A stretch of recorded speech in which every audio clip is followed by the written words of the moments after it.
mga madlang people natin sa studio, may mga pot, pero may nagsasabi rin ng lipat.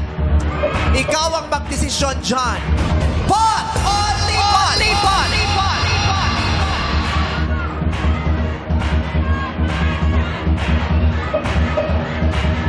John, pot o lipat? John, pot o lipat?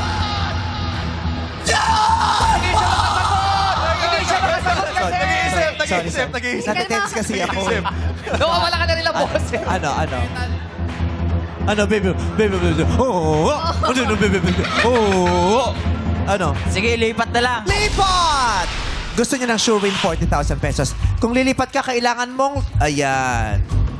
Tatanggapin mo? Ay, parang ayaw. Ay.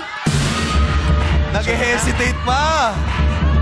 Nag-iisip Kung pa. sigurado ka, tanggapin mo, kunin mo. Kung hindi, bumalik ka rito. Nasa sa'yo yan. Diyan, Okay. pot! O Ayan na.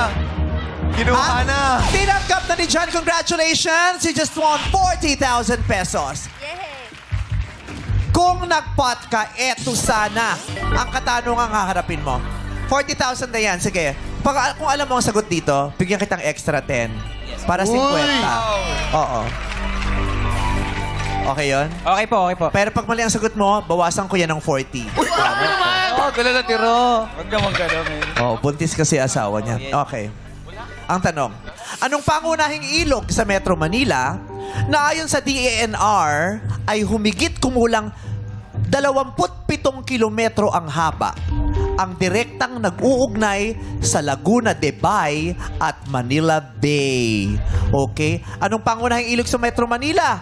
Ang direktang nag-uugnay sa Laguna de Bay at Manila Bay. Pasig River. Ay, kung nagpot ka, sa'yo sana yung 350,000 pesos! But it's okay, dadagdagan natin yan ng 10,000 pesos para meron kang 50 mil na maiuwi. It's okay. Sayang. Oo, para sa'yo talaga. Hinampas mo pa yung balakang ko, ha? No, it's okay. Ano pangalan ng asawa mo? Diana. Diana, mag-iingat ka, okay?